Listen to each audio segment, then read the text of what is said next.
Hi everybody, this is Avicina, author of Nutrition and Hair Loss, A New Perspective, and today I'm going to be talking about wheat, specifically gluten, which is found in wheat, and its relationship to hair loss.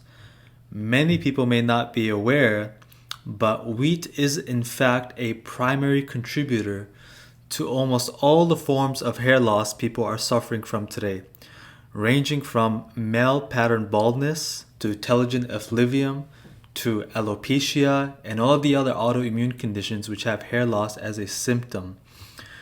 Without the removal of wheat, the cessation of hair loss and the regrowth of hair is simply not possible. So today we're going to spend some time really looking at this subject in depth and coming to a definitive conclusion that hair loss simply is not reversible unless gluten is removed from the diet. So, where we're going to start with is we're going to actually understand what gluten is. In this video, this young woman basically washes off the starch from a dough of modern hybridized wheat, from modern wheat, which we are all consuming, right? And she compares that to einkorn wheat, which is an ancient grain in ancient wheat, and we see the gluten that is left over. I'll let you guys see this, and we'll talk about it more in depth as we proceed with this subject. 414 grams, and that is our ball of wheat dough. And our ball of einkorn dough is also 414 grams. So einkorn is the old wheat. It's the ancient wheat that was not genetically modified or hybridized. She's washing that under a sink right now, as you can see. And you see the starch is washing away, which is what we can digest and break down into carbohydrate.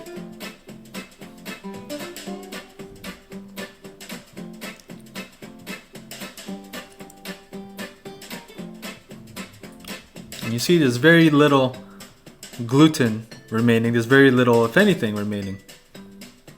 And this is ancient wheat again. Nobody consumes ancient wheat unless you go out of your way. There's virtually nothing left in the strainer. There's not even enough for me to gather into a ball to compare with the wheat flour. All the starch is rinsed away, and there's no gluten, really, to speak of, left in the strainer. Okay, and now she's playing with modern wheat. And we'll get to have a great understanding and visual of what exactly it is that is causing hair loss, that is causing malnourishment, and nearly every other autoimmune condition that people are suffering from.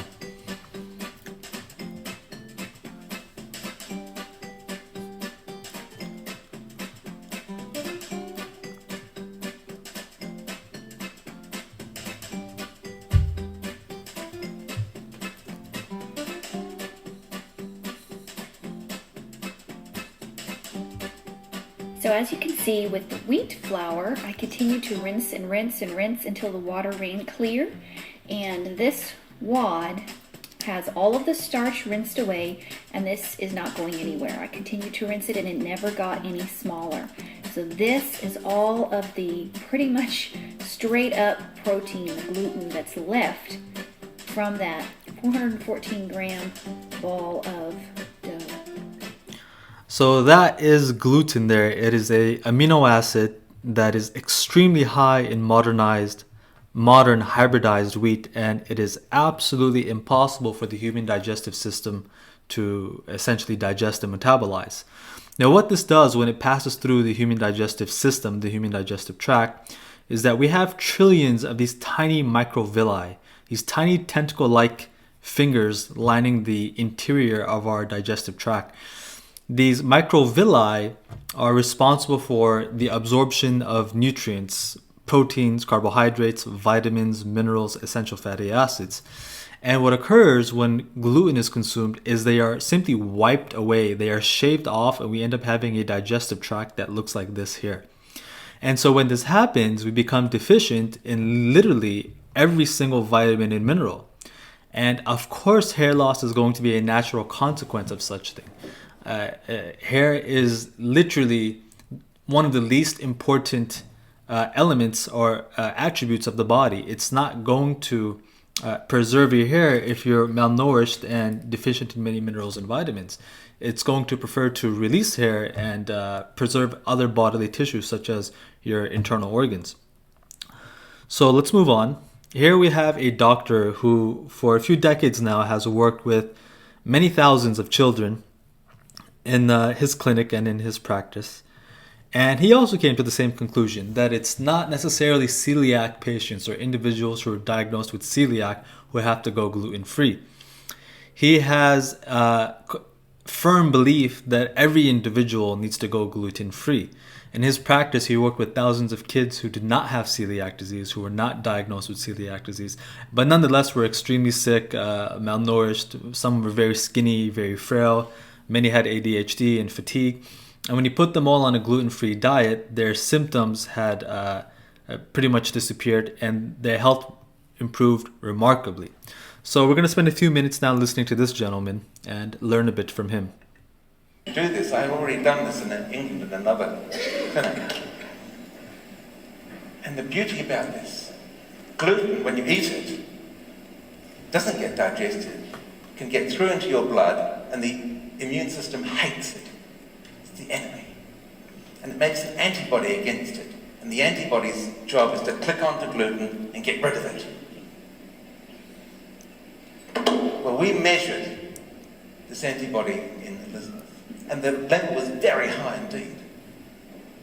And so I went to my colleagues and said, look, I know what's wrong with Elizabeth after all this time. She doesn't have celiac disease. Gluten is making her sick. I'm going to put her on a gluten-free diet. Yep, that's what they said, nothing. They were astonished. They said, Rodney, only children with celiac disease warrant a gluten-free diet. But I went back to visit his mum and we had a chat that month, the next month, the next month. And after 9 months of chatting, I had the courage to put her on a gluten-free diet. And she came back to my clinic the month after that and said, Dr. Ford, it's a miracle. She's got better. I wrote in the notes, at last we are getting somewhere. And this is Elizabeth at 8. And this is Elizabeth at 10. She's nowhere like the child we saw earlier on with celiac disease. And I thought, she must have a gluten illness which isn't celiac disease. And I thought, going back in my clinic, how many other children had this problem?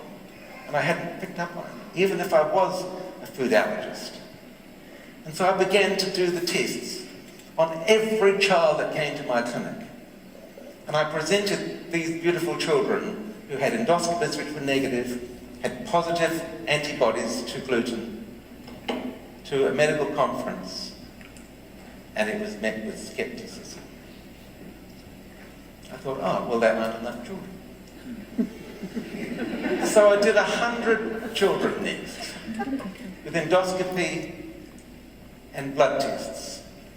I presented this to a North American meeting called NAPSCAN. There was skepticism. And I thought, well, there's not enough children. I now presented the next year 1,000 children that had come through my clinic. 80% had got better on a gluten-free diet. None with celiac disease.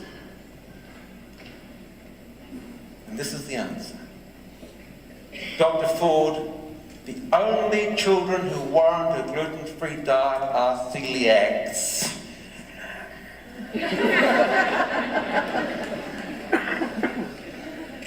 Double-blind randomized controlled trials, well, these kids got better and they were sick before. And we were just changing their food, we weren't giving them a drug, we're taking them off drugs. What else do you need? I thought, I know the problem, it doesn't have a name. So I coined the term the gluten syndrome. And I sent books all over the world and said, look at this, and was met with skepticism. We did more research, and it turned out that other people in the world were similarly irritated like me. And they had shown that gluten affects the nerves, and I came up with the idea that most of the symptoms from gluten were actually nerve damage. So this is big here.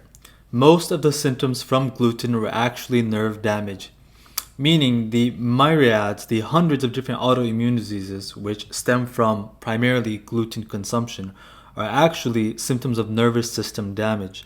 And it's important to note here that hair is merely an external protein extension of the nervous system.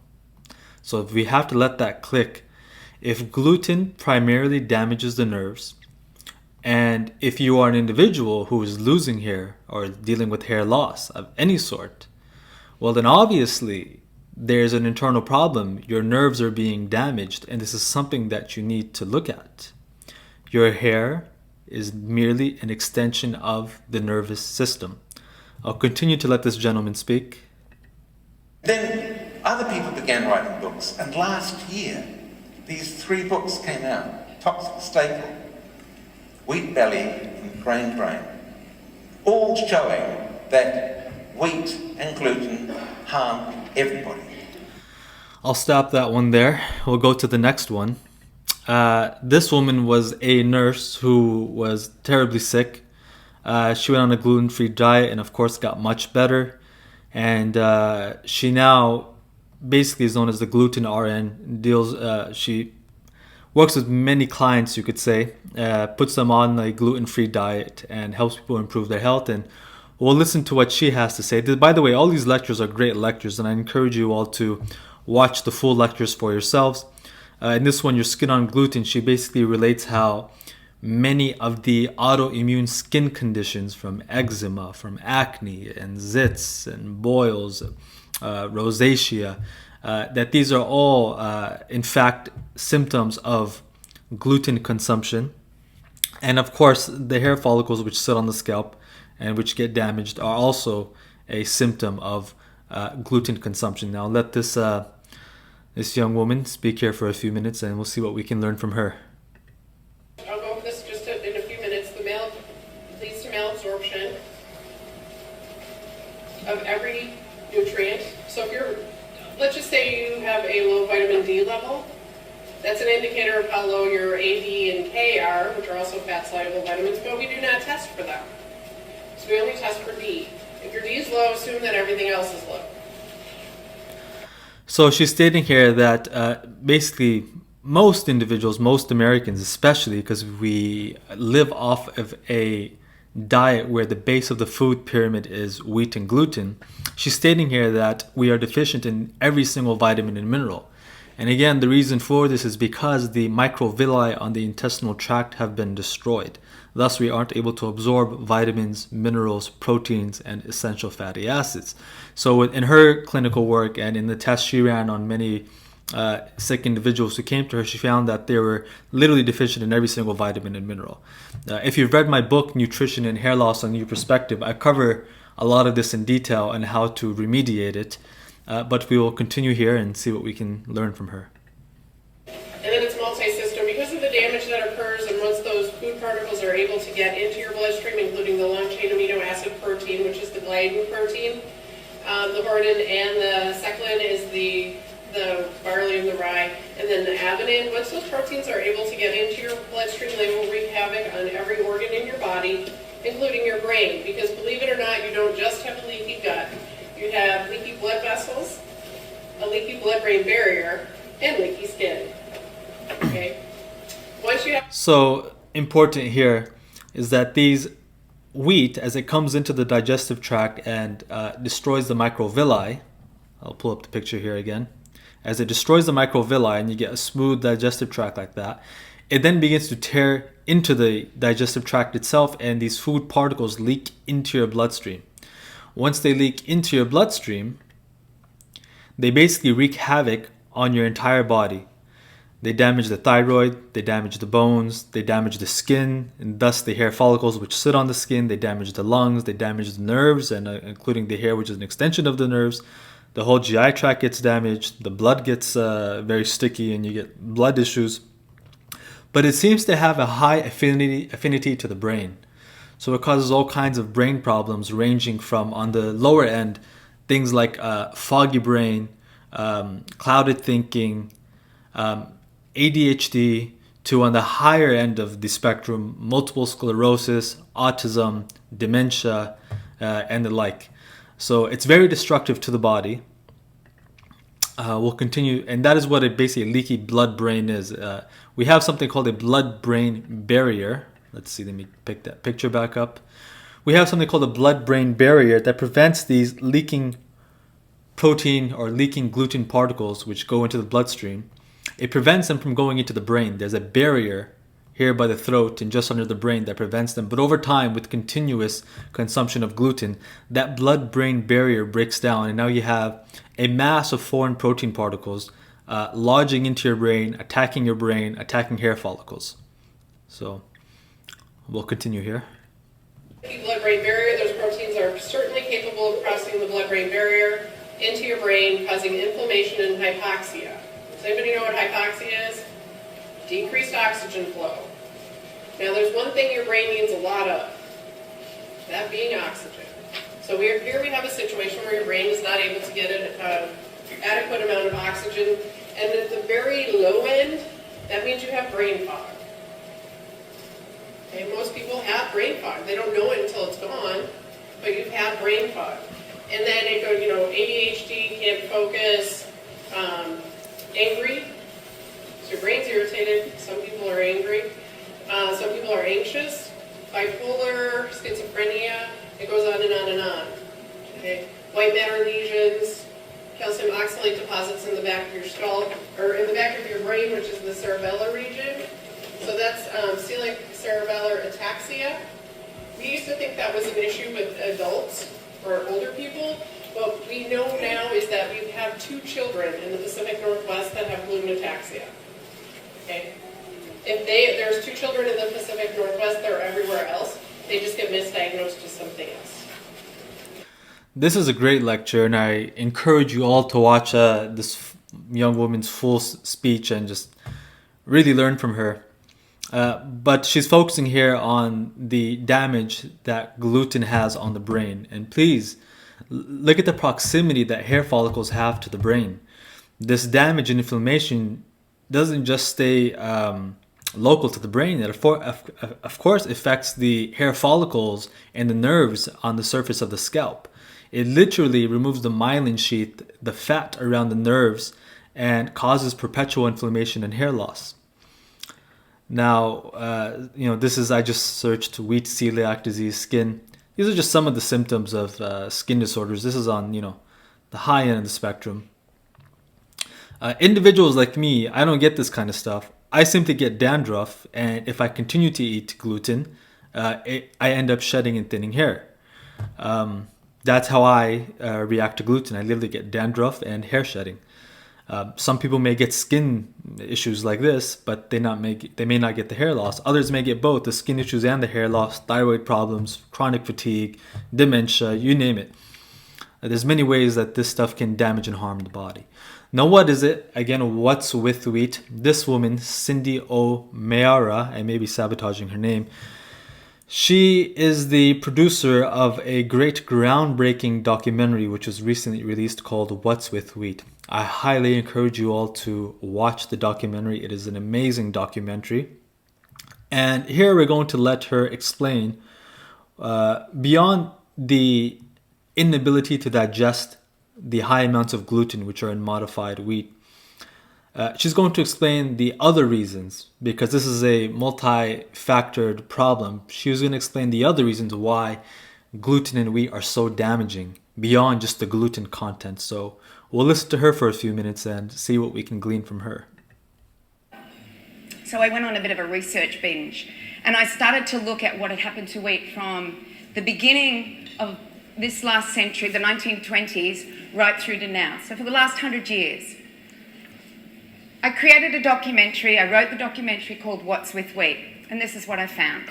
Is that we started to refine the wheat grain. We took the germ out, we took the bran out, and we replaced it with synthetic vitamins and mined minerals. We stopped preparing our wheat the way we used to. We used to ferment it or soak it and long cook it. So that all changed. We were growing a lot of it. So therefore it was in everything. It's in every meal.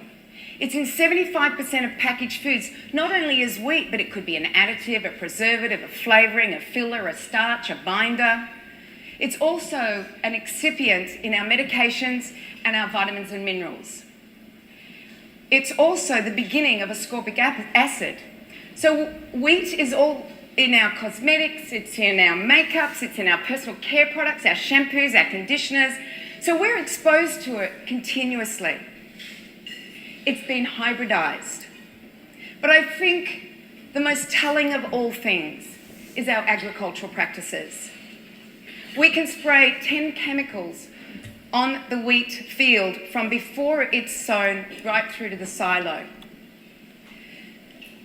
But the practice that I think has been the most of impact to wheat and why we're seeing an increase in problems is the drying of the crop a couple of weeks before harvest. And it's done using a chemical. We also do this to our legumes, other grains, through vineyards. It will be sprayed on the same chemical. It can be sprayed through nut fields and fruit trees. So this chemical is called glyphosate. And glyphosate is the active ingredient in Roundup. So it's also sprayed on our genetically modified Roundup Ready foods. So it has 4 patents on it. And the patents are, the first one was it was a chelating agent. And that was done in 1964. From a chelating agent, it then became a herbicide, so it killed plants. Then it became an antiparasitic, antimicrobial patent, and the last patent in 2010 was a biocide. So what does that mean? Well, that means when we put it on the land, it kills the ecology of the soil, the microorganisms in the soil that help our beautiful plants pull up their minerals to make them strong. And if that chemical is on our food, what it does to us is it slowly erodes that ecology in our gut, that microbiome that helps us digest our food, helps us make vitamins, helps us with our immune system, and many other things it does for the human body. So she said a lot of things here, and I'm going to just reiterate them, but I'm going to break them down in a much simpler form so everybody can understand. Beyond just the gluten content, there's the fact that the wheat has many different chemicals and pesticides sprayed on the wheat. When they spray these pesticides on the wheat, it kills the soil biology because they're meant to essentially kill biology. That's what they're meant for. And wheat has been modified to be able to withstand this deadly poison, and which also damages the human gut, causing further autoimmune problems and further digestive issues. Now, when the stuff is sprayed on the crops, what happens is the ecology inside of the soil is killed. And plants rely on soil ecology, on microbial interactions, on fungi and mushrooms, and thousands of different bacteria and fungi which are in the soil. They depend on them to be able to absorb minerals from rocks through their roots. As they uptake these minerals with the soil microbiology essentially helping them out, they store these minerals in the plant above ground itself. Now, what happens again when the pesticides are sprayed, all the biological life in the soil was killed and the plants cannot draw up any minerals. And thus, these large mega farming corporations have to spray synthetic artificial fertilizers, kind of like a plant steroid, to make them grow. But it is artificial. There's no actual nutrition in the plant. It is literally like a bodybuilder who is using steroids. And this has been happening for decades now. Well over 8 decades. And so we have generations of Americans who are essentially starving in many important minerals. Iron, iodine, selenium, phosphorus, zinc, right? These are all minerals which are needed for proper health, for proper immunity, and of course, in this case, proper hair growth. If you've read my book, Nutrition and Hair Loss, A New Perspective, I really go in depth in this stuff, and I teach how to basically work around this process and how to find or how to supplement your diet with the proper minerals. So that's what she was talking about in that segment. She also talked about how the mega food corporations, knowing that the food is deficient in minerals, they decide to take minerals from the mining industry. So the mining industry, right, this is mining here. They dig these huge holes in the ground, and they basically extract rare earth minerals and precious metals such as gold, silver. They extract aluminum, copper, zinc, iodine, and they basically sell it to industry. They sell it to vitamin companies. They sell it to manufacturers. They sell it, to build kitchenware, right? To build iron pots and pans, steel pots and pans. And the supplement industry or the food industry buys calcium, buys zinc, buys iron, buys iodine off of these mining corporations, and they then add them to our food supply. And this has wreaked havoc on human health because this is not the way humans consume minerals. Human beings do not eat rocks. We were never meant to eat rocks. The way we are supposed to consume minerals is that the rock in the soil, right? The rock inside of the soil is meant to feed the plant via the metabolism or metabolic machinery of bacteria and fungi, which break minerals off of the rock, right? They metabolize them and then feed them to the plant root. We then consume the mineral through the plant, and if the plant gets eaten by let's say, a herbivorous animal like a cow, we then get the minerals in an even much more bioavailable form through the steak. We've never ever consumed rocks, and of course there's science now that proves that these minerals calcify the arteries, they calcify the nerves, they wreak havoc on health. So she was also alluding to that. Here's just another picture of what a healthy intestine is supposed to look like, and once you consume gluten, this is what happens. You have villous atrophy. If you like this information, please don't forget to like, subscribe, and leave your questions in the comment section. I will be posting educational content frequently in order to help individuals regain their health and hair. I also have a link to my book pinned in the comment section. It is available on Amazon, and you can find my whole thesis and protocol on hair loss in the book. Thank you. I wish you a nice day.